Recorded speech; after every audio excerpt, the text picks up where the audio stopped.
Ladies and gentlemen, good afternoon and Happy New Year to all of you.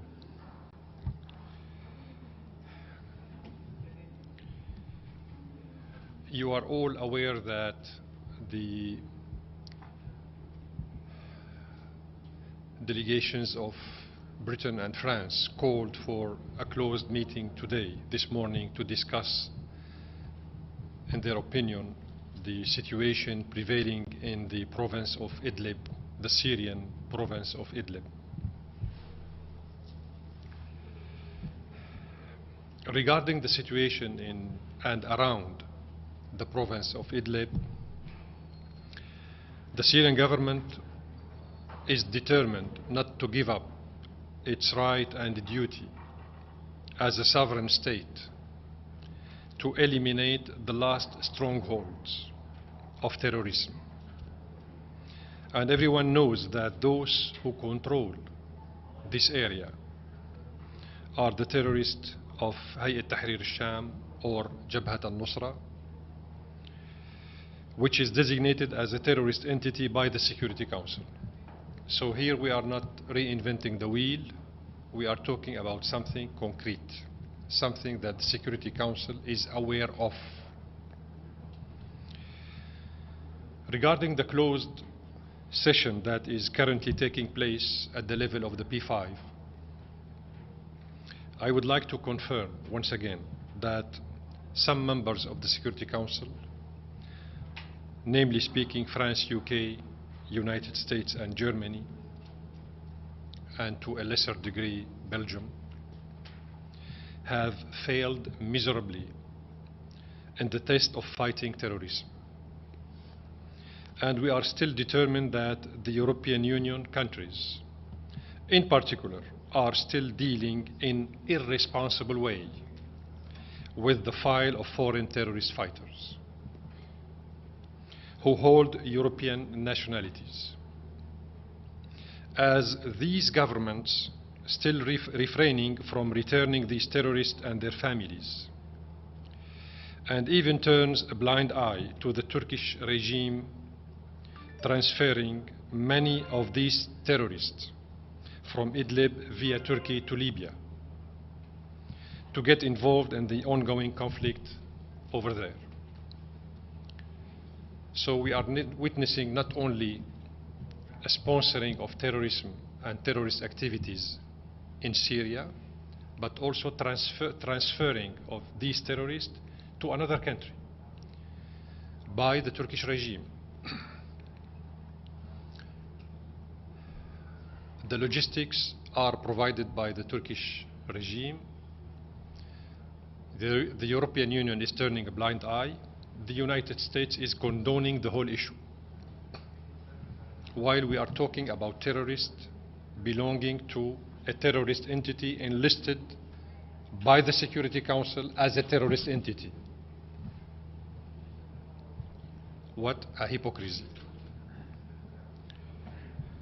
We affirm that the de-escalation agreements agreed upon by the Turkish regime in the understandings of Astana and Sochi do not include the armed terrorist groups designated by the Security Council, foremost of which is Al-Nusra Front organization, also known as H.E.Dr. al-Sham, or the groups associated with this organization. So there is no excuse for the Turkish regime not to deal with the terrorists belonging to Al-Nusra Front and operating in the province of Idlib.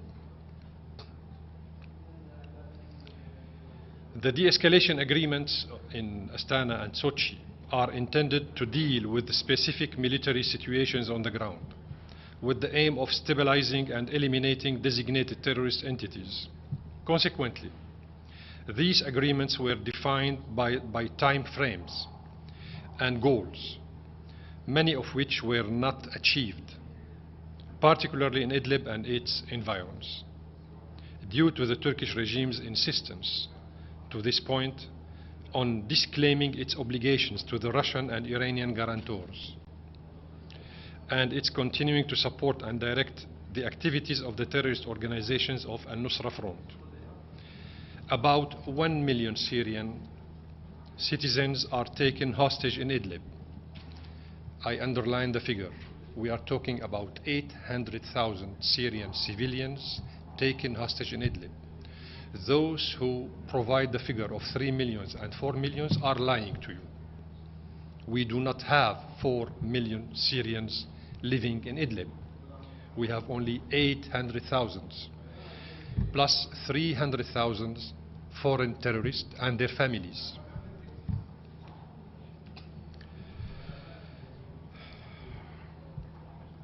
At the Sochi summit,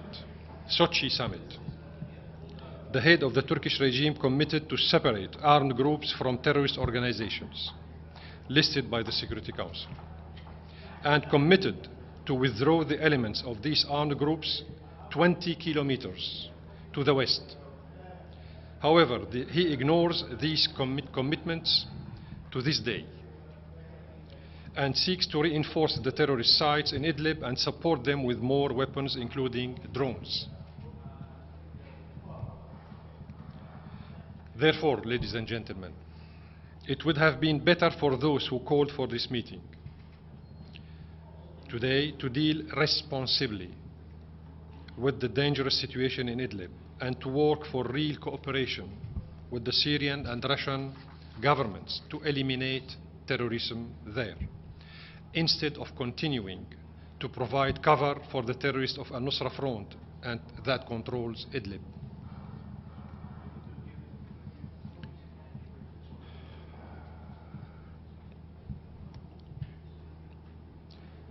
The central location for launching humanitarian action relating to the Syrian crisis should be Damascus.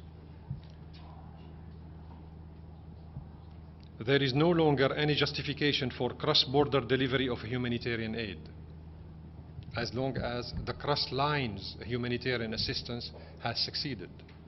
According to OCHA's statistics, up to 95% of the humanitarian assistance reached even the restive areas from Damascus, not through what we call cross-border operations.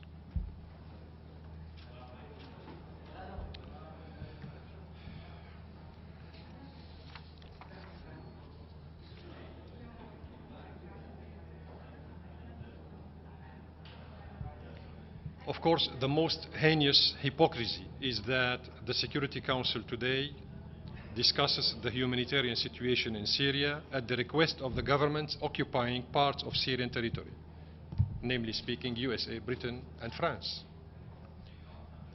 and Turkey, of course, imposing unilateral coercive economic measures on the Syrian people, attempting to defend a terrorist organization in Idlib, and moreover seizing Syrian oil like gangs and pirates, and benefiting from its revenues with the separatist Kurdish groups in Syria.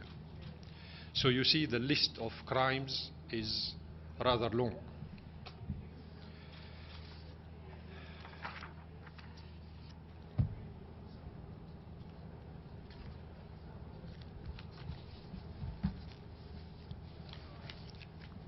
Why we are against renewing the mandates of 2165? First of all, the so-called penholders continue to overlook the fact that the focal point for taking humanitarian action in Syria is the capital, Damascus. It is a matter of the sacrosanct principle of respect for national sovereignty, as reaffirmed in every relevant resolution with regard to Syria. So all what we are asking for is to see the Security Council members committing themselves to implementing what they agreed upon with regard to Syria. Secondly, the penholders insist on disregarding developments that have taken place on the ground since the adoption of Resolution 2165. The Syrian state has restored its control over all of the areas identified previously by the United Nations as being under siege or inaccessible, and achieved stability in those areas together with its allies, meaning that we can send and provide humanitarian assistance departing from Damascus not through what they call cross-border operations. Thirdly, neither the leadership of OCHA nor that of the United Nations monitoring mechanisms were able to provide sufficient clarifications regarding their so-called independent third-party partners or companies contracted to verify the delivery of aid to those in need, despite our repeated official request in that regard. Allow me here to explain a little bit to you. When the Security Council endorsed 2165, we got the formal commitment of the Secretary General as well as of the P5 in the Security Council, 2014, that the cross-border operations would and should and must be controlled and monitored by international monitors. They committed themselves to the Syrian government that there wouldn't be any cross-border humanitarian operations without a pre-avis, previous notification to the Syrian government 48 hours in advance. We should be notified of the number of convoys, the content of the convoys, and the nationalities of the monitors on the cross-border points. None of this has been fulfilled. None. Fourthly, the contents of the draft resolution, which was discussed last week and was opposed by the double veto, reveal the true motives behind it and the insistence of some parties on the delivery of cross-border aid. The most notable motive is to escalate hostility within the Council to target the Syrian government and its role and status, which are essential. Fifthly and lastly, my country remains steadfast in its determination to comply with the provisions of General Assembly Resolution 46/182, which emphasizes first and foremost respect for national sovereignty.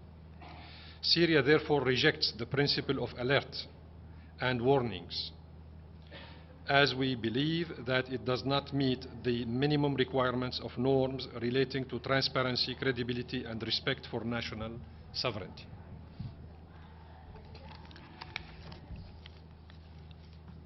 I would stop here and open the question and answers. Please. Ambassador, can I ask you about something that's happened in a neighbouring country, very important regional development, the execution of General Soleimani. What is your reaction to that? Do you believe it is a violation of the Charter? President Assad addressed two letters today, one to the Supreme Leader of the Islamic Revolution of Iran and the other one to President Rouhani. In these two letters, President Assad condemned the assassination. It's an assassination. It's out of the law assassination act of Major General Qasem Soleimani and Deputy Chairman of Iraqi Popular Mobilization Commission or Forces, Abu Mahdi al-Muhandis. So for Syria, this is a blatant and flagrant act of assassination, aggression, and execution, as you said, of a foreign national on a foreign land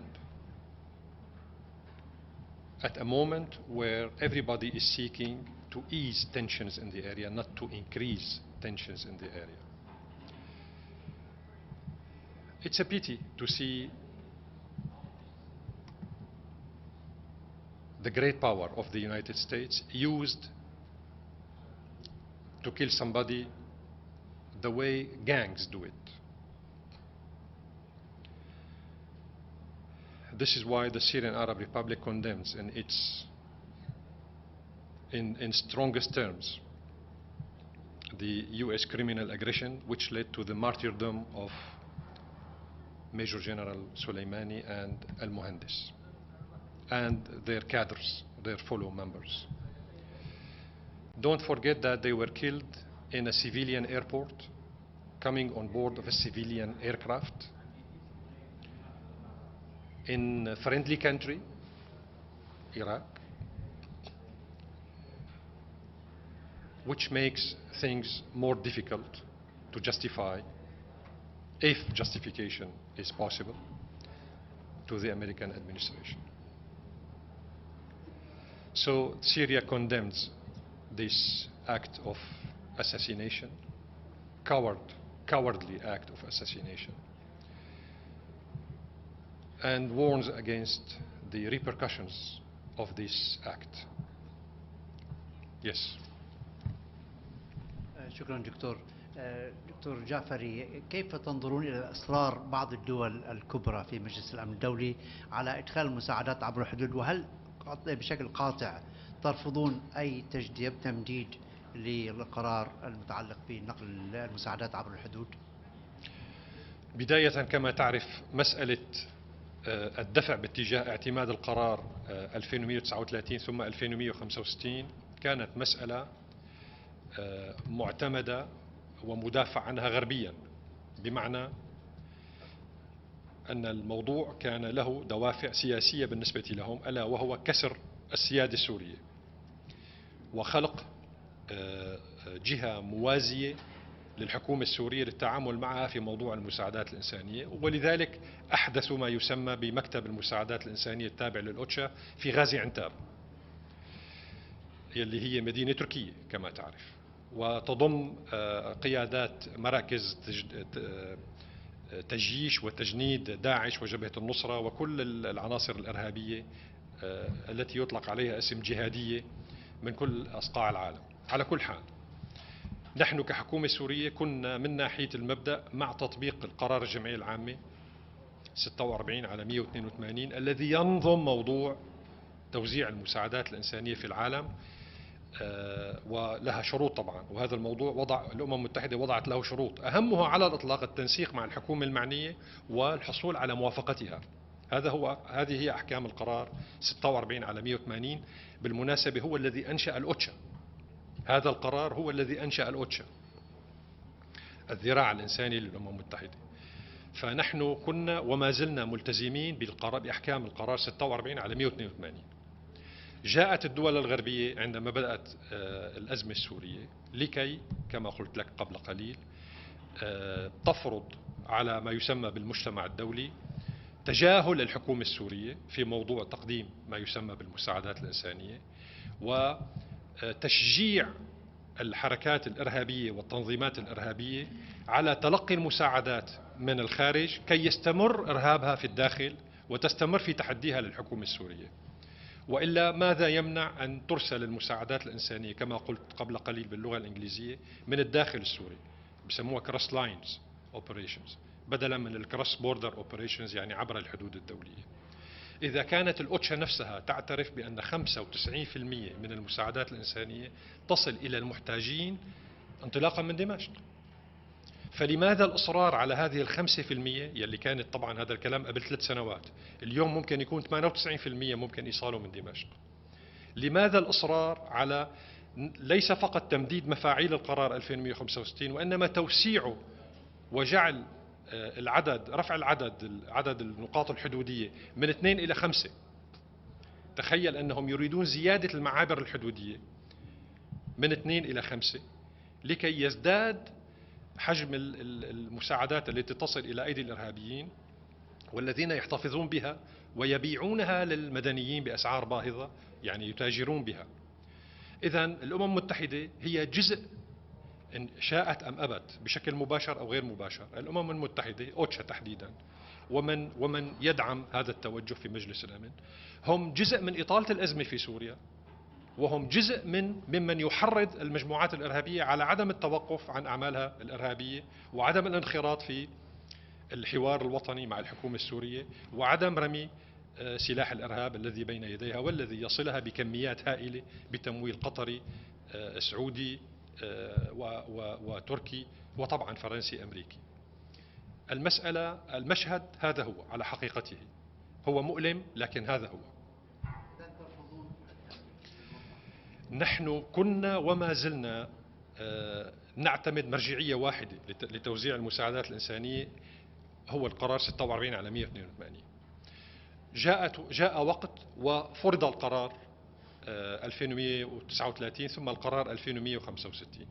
قلنا لا بأس لنجرب، وكما قلت قبل قليل أقل الإيمان كان هو اتفاق سميناه بيننا وبين الأمين العام السابق والبي 5 اتفاق جنتلمان اجريمنت، ينص على أن هذه المعابر الحدودية التي تم افتتاحها لتوزيع المساعدات الإنسانية، هذه المعابر الحدودية وإرسال الشحنات الإنسانية، يجب أن تكون الحكومة السورية على دراية مسبقة بمهلة زمنية 48 ساعة بعدد الشحنات، مضمون الشحنات، وهدف إرسال الشحنات. لم يتم الوفاء بهذه التعهدات يلي سموها جنتلمان اجريمنت. إذا ما في جنتلمان بهذه المنظمة على الإطلاق، هناك كذب ونفاق. حتى الجنتلمان اجريمنت لم يطبقوه. Where do you think all this is headed in the long run, and what part will the Security Council play or be permitted to play? Resolution 678 which was authorized by the Security Council, led to the destruction of Iraq. Resolution 1973, authorized by the Security Council, led to the destruction of Libya. Yes. Now, I believe it was when there was an attempt to force a humanitarian corridor through your country that the Russians and the Chinese vetoed that, which prevented that. Do you think they were attempting with this humanitarian corridor to plant a Trojan horse into your country, and it seems as though they haven't given up? And do you think they are actually considering provoking Iran into something?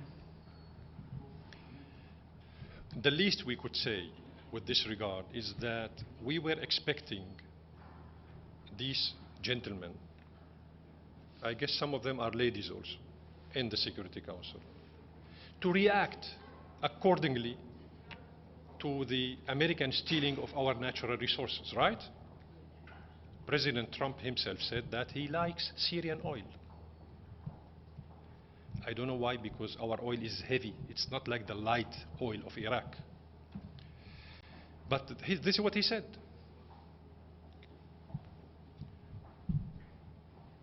Are we a farm? Cowboy farm somewhere in California? If President Trump is unable to see us as a sovereign state, what about the Security Council? What about the provisions of the Charter? What about the principles of international law? What about the Secretary General, who one day was attending the Security Council urgent meeting on April 14th, 2018, when the trilateral aggression happened against my country.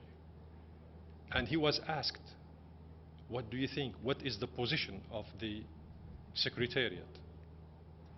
He was reading a statement inside the Security Council, and he said, you know what, everybody knows what would be the reaction of the Secretariat.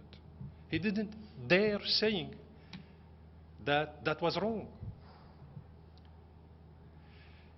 What can you do with this Security Council? I mean, which is repeating the same mistakes of the League of Nations. This is how the so-called international community destroyed the League of Nations between the two wars. People are repeating the same mistakes, ignoring the law, ignoring the provisions of the Charter. We may agree, we may disagree, but we go by the book. In this organization, we should go by the book. And what is the book? The Charter. The Charter prohibits another country, member state, to attack another country. If we go through the history of the United States, out of over 250 years, right? This is how old it is. 1776. Almost 250 years. America has been involved in 93 wars. 93 wars in 250 years. America is big, strong, rich. They don't need to go to war. They don't need to steal natural resources of other peoples. Right? So the key issue is to go by the book. The founding fathers of the United Nations agreed on something, and United States representatives were there in San Francisco, 1945. They committed their country to respecting the provisions of the Charter. So your question should be addressed to them. I don't have an answer, honestly speaking. Yes, please. Thank you, Ambassador. You said before about what happened in Baghdad, there was an assassination. So what your country, what Syria thinks that what will happen in the next days? Do you think that for international law, Iran is allowed to a retaliation, and you think that that should be the right response, or you think that this could bring to escalation, to a war? So what do you think is, according to the Charter of the United Nations, what do you think should be the right response if this is an assassination? I'm not here to speak on behalf of the Iranian government. On behalf of Syria? Our position, I explained it. Our president condemned the act of assassination and aggression. I condemned it myself. The Syrian National Agency, SANA, did the same. So the Syrian position with this regard is very clear. What would be the reaction of Iran? I cannot talk about the reaction of Iran. It's up to the Iranian government to decide on what to do with this regard. As far as the Charter is concerned, the Charter has been manipulated dangerously for years by those who think that they are powerful than others.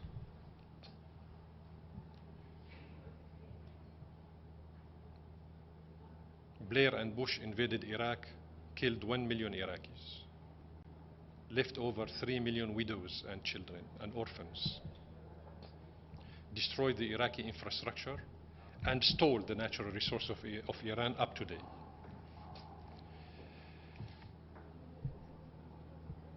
What happened?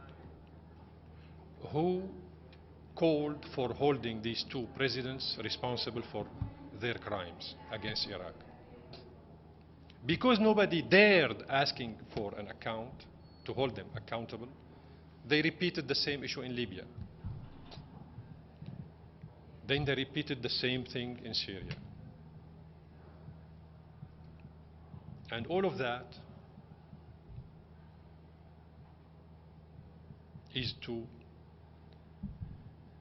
ease tensions on the Israelis, kill the Palestinian question, and pass what they call the deal of the century. You may notice that all those who have been targeted by the Western policies in the area were against the Israeli policy towards the Palestinian question, towards the Palestinian people. All of them. Isn't it questionable? Why only they target those who are hostile and those who oppose the Israeli policy of annexation, settlements, killings, destruction of Palestinian houses, preventing the Palestinians from enjoying their rights to self-determination, etc., etc. Why we don't see other attacks against other factors in the area or in the world? Unfortunately, the answer is that some influential guys in your country are motivated by ideology, not by politics. Ideology, a religious ideology. which has nothing to do with religion, of course. Okay, Ambassador Alam Bulkati with RIA Novosti. Do you think that the assassination of General Soleimani will somehow affect on the further situation in Syria? What's your opinion on that? It will affect the situation all over the area, definitely, all over the area. Thank you so much.